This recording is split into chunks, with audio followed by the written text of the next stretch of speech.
Oi galera, tudo bom? Professor José Carlos Lemos, professor de História, Português e Literatura. Vamos começar então hoje com uma leitura. A Gramática Histórico-Comparativa, do professor José Carlos de Azeredo, 11ª reimpressão, coleção Letras, Editora Zar, página 22, a gramática histórico-comparativa.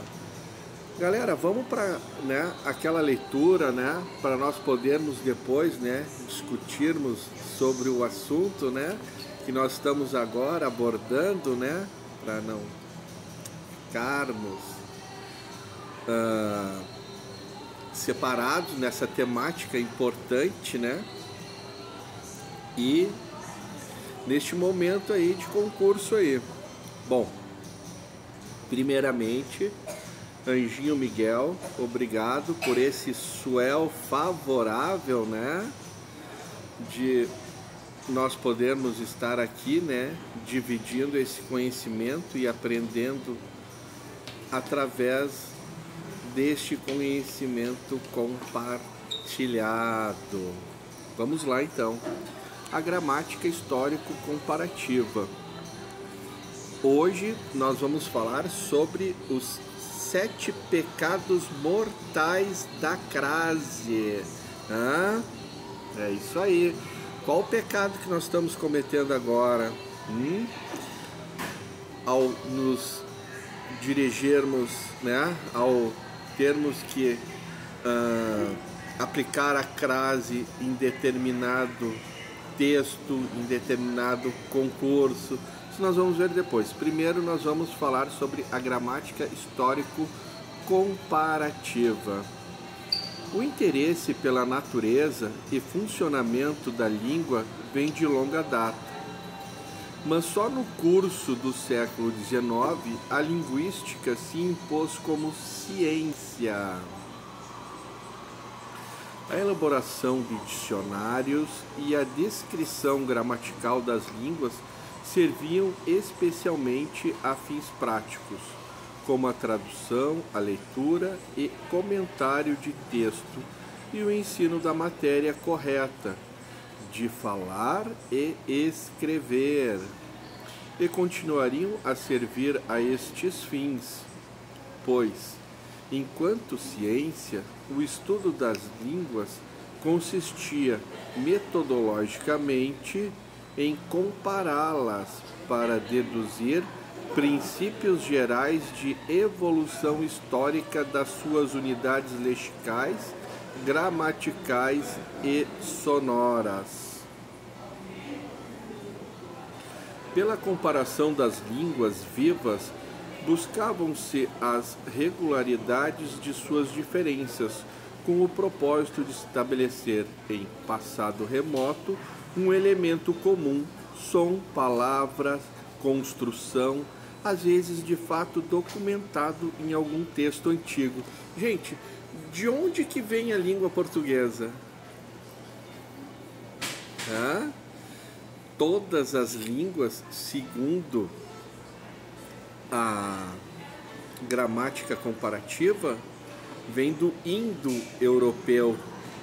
Todas as línguas vêm de uma língua apenas. Mas é estudos. Mas é uma parte da linguagem que a gente estuda e é fantástico. Os textos principais documentados dos estágios históricos da língua tornaram-se preciosas fontes para o conhecimento de sua evolução. Por que às vezes uma pessoa faz uma viagem para outro país, digamos, Inglaterra, Espanha, França, Estados Unidos? E aí a pessoa chega lá e diz assim, olha, eu tenho dificuldade em falar a língua de vocês. Mas vocês já perceberam que certas palavras são exatamente iguais? Né? Eu tive com uma professora e ela falou: gente, vocês deem uma olhada nessa palavra. E a palavra era exatamente igual à nossa de língua portuguesa, porque são palavras que foram modificadas com a evolução do tempo. Tá? Então isso se estuda na gramática comparativa. É um belo assunto para se discutir em família, né? Não apenas aqui, né? Como pais com filhos, né? Para adquirir esse conhecimento, né? Poxa, o que você aprendeu essa semana no CCEE? Aprendi a falar a palavra cadeira, a palavra mesa em inglês, a palavra sapato, a palavra calça. E quais dessas palavras são mais semelhantes com as de língua portuguesa?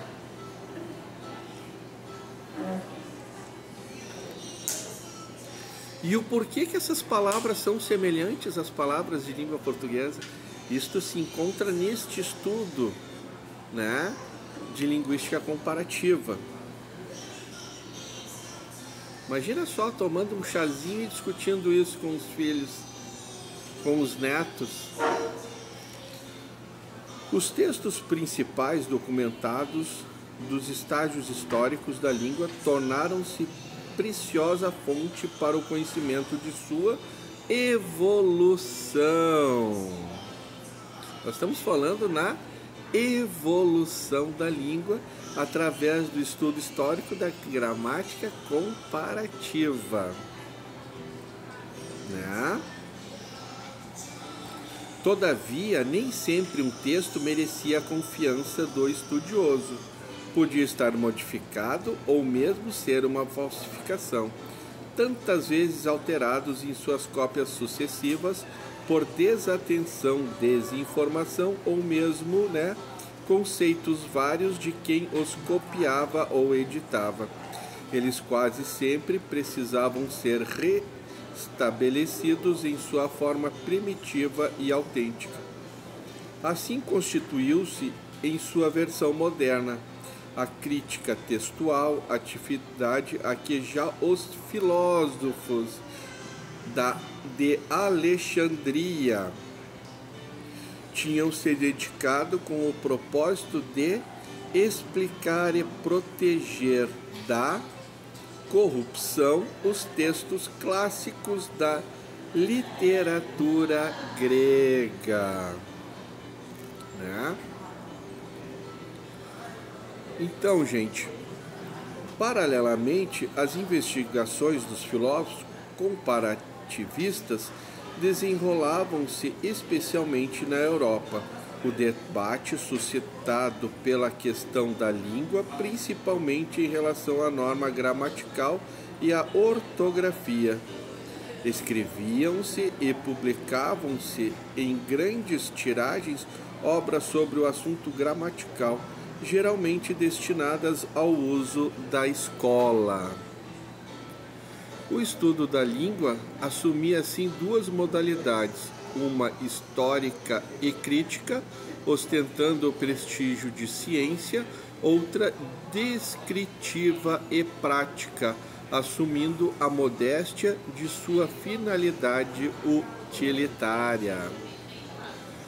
Foi com o movimento estruturalista impulsionado quase simultaneamente na Europa que a análise sincrônica do sistema gramatical e fonológico passou a ser encarada como atividade científica. A linguística estrutural retomou o descritivismo, mas não o fez com propósitos utilitários, e sim como meio de estabelecer a estrutura da linguagem enquanto capacidade simbólica do homem.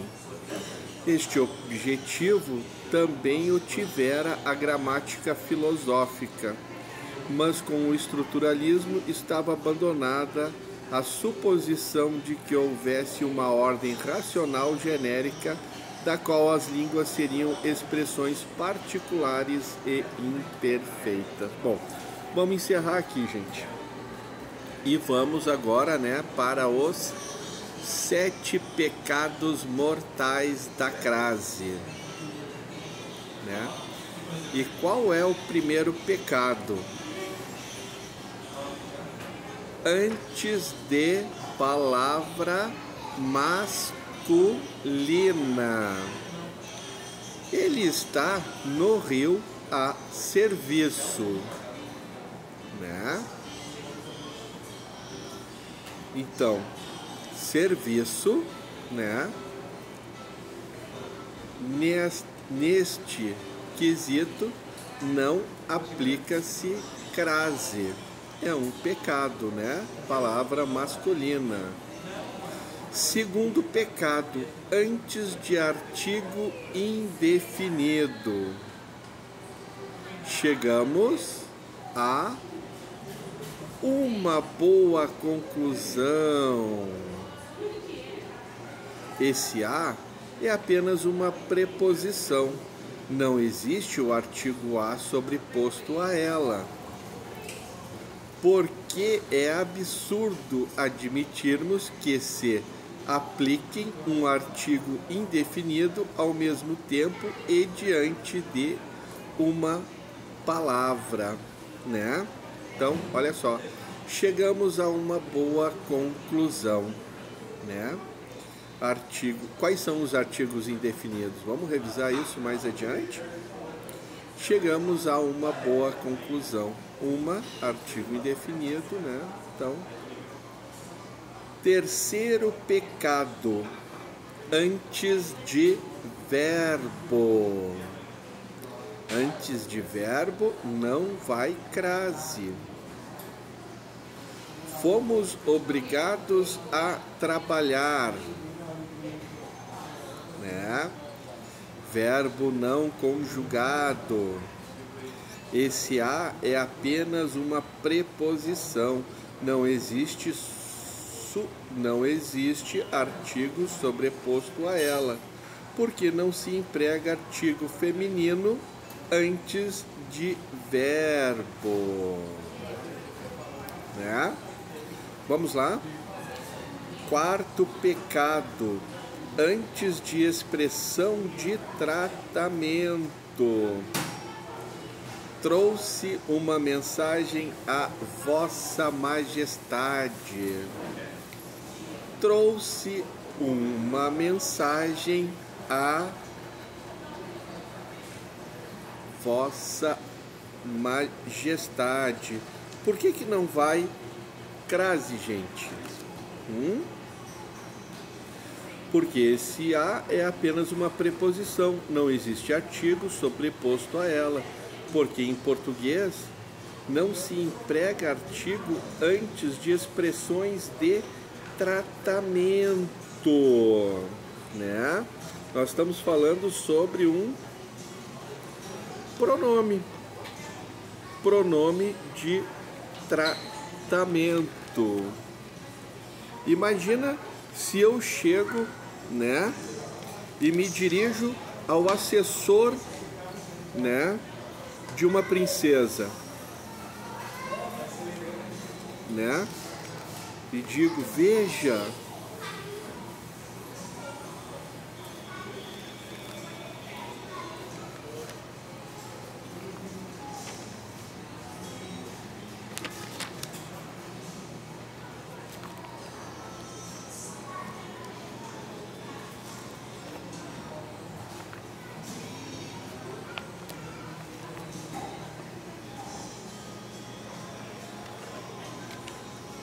aqui,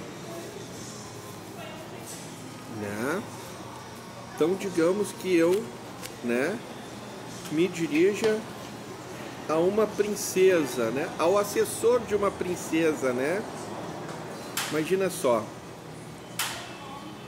a Sua Alteza né? Porque é princesa, né? Não estamos falando agora, né? Então, a Sua Alteza fez um magnífico trabalho, né? Por que que não vai crase, gente? Porque está se dirigindo a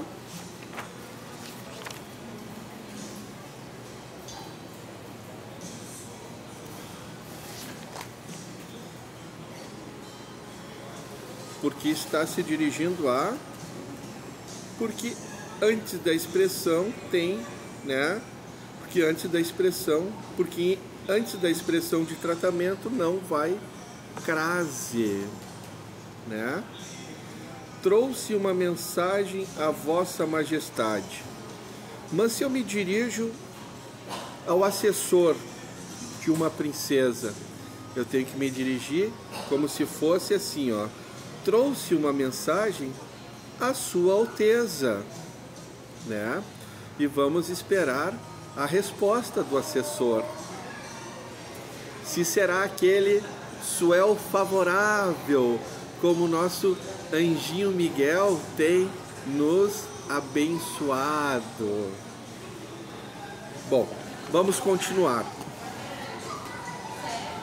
Preste atenção. Quando falamos em expressão de tratamento, referimos-nos exclusivamente às formas diante das quais se costuma ter o pronome possessivo sua ou o pronome possessivo vossa, viu só? Então, mesmo que você se dirija ao assessor, tens que respeitar o pronome possessivo, né? E vamos continuar com a nossa aula. Qual é o quinto pecado? Bom, ali fica exemplo Sua Majestade e Vossa Majestade. Bom, vamos lá. Quinto pecado. Antes de pronomes pessoais, pronomes indefinidos e pronomes demonstrativos. Nada revelarei a ele. Nada revelarei a ela. Direi isso a qualquer pessoa. Não me refiro a esta carta. Então, antes de pronomes pessoais, pronomes indefinidos e pronomes pessoais, pronomes indefinidos e pronomes demonstrativos, não vai crase, é o quinto pecado. Os três as anteriormente propostos são apenas preposição. Não existe artigo sobreposto a elas, porque em português não se emprega artigo antes de pronomes demonstrativos, indefinidos e pessoais. Olha aí a galera que vai fazer concurso. A galerinha do Casarão da Várzea. Sétimo pecado. Quando o a está no singular e a palavra seguinte está no plural. Referimos-nos a moças bonitas. Referimos-nos a moças bonitas. Esse a é apenas preposição. Não existe artigo sobreposto a ela, pois se existisse, estaria no plural. Para concordar com o substantivo moças e o S final dele, ficaria aparecendo. Sétimo pecado mortal. Quando antes do a existir preposição. Compareceram perante a justiça. Quais são as preposições, gente? A, ante, até, né? Vamos rever isso daí mais adiante.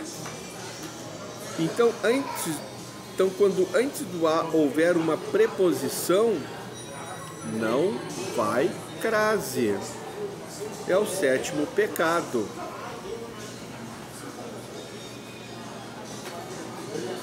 Esse a é apenas artigo, não existe a preposição a sobreposta a ela, visto que a presença da preposição a seria absurdo empregarmos duas preposições ao mesmo tempo e diante da mesma palavra. Nota: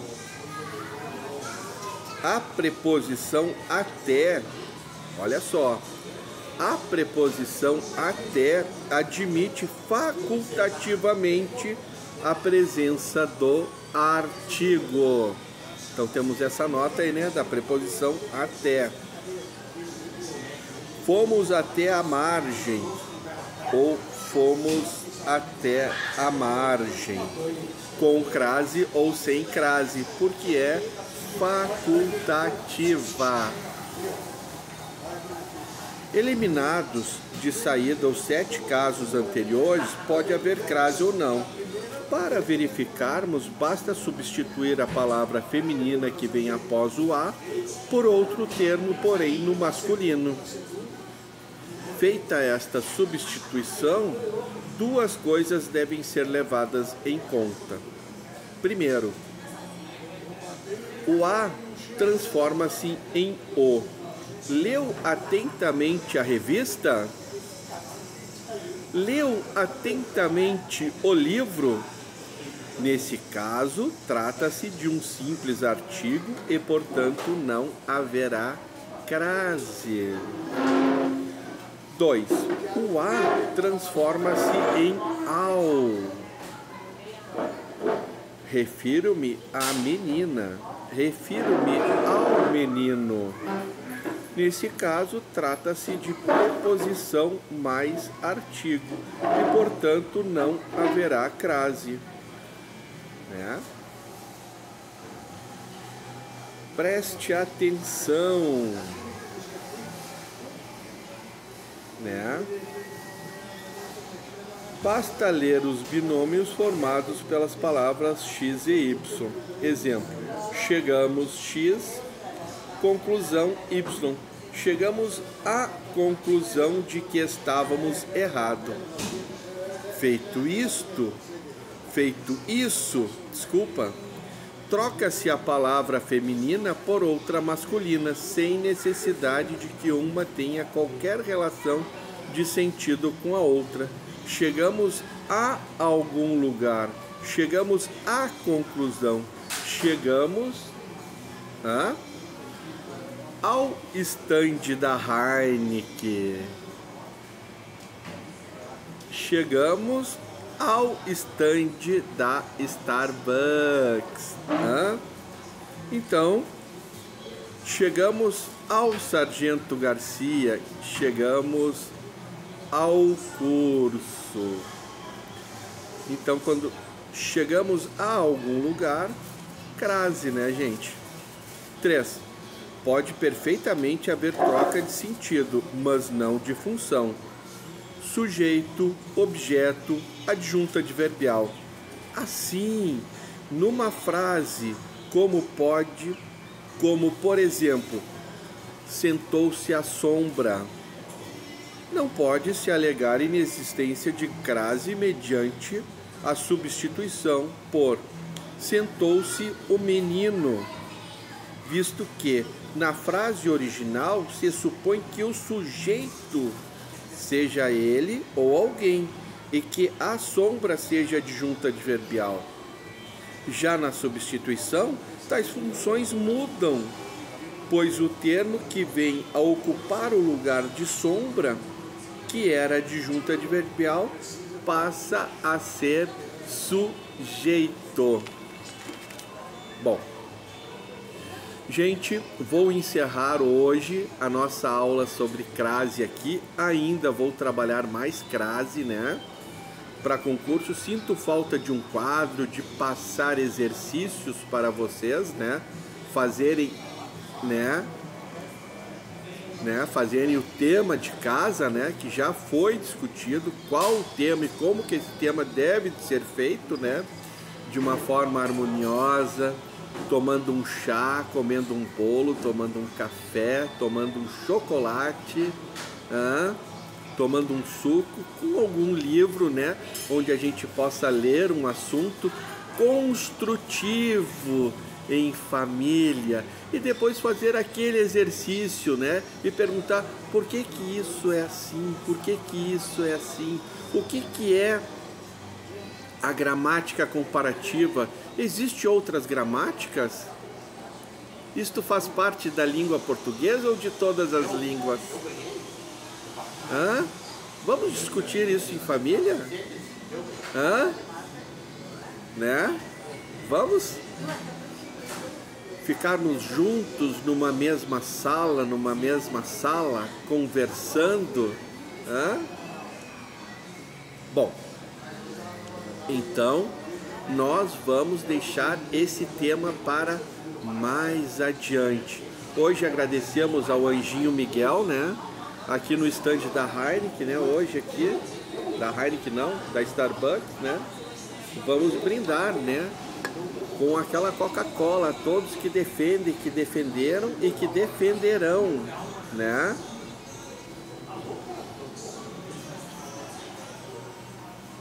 A educação, né, pública, gratuita e de qualidade, sem esquecer da segurança. Queremos uma educação pública com segurança, de qualidade, né? Então, um brinde.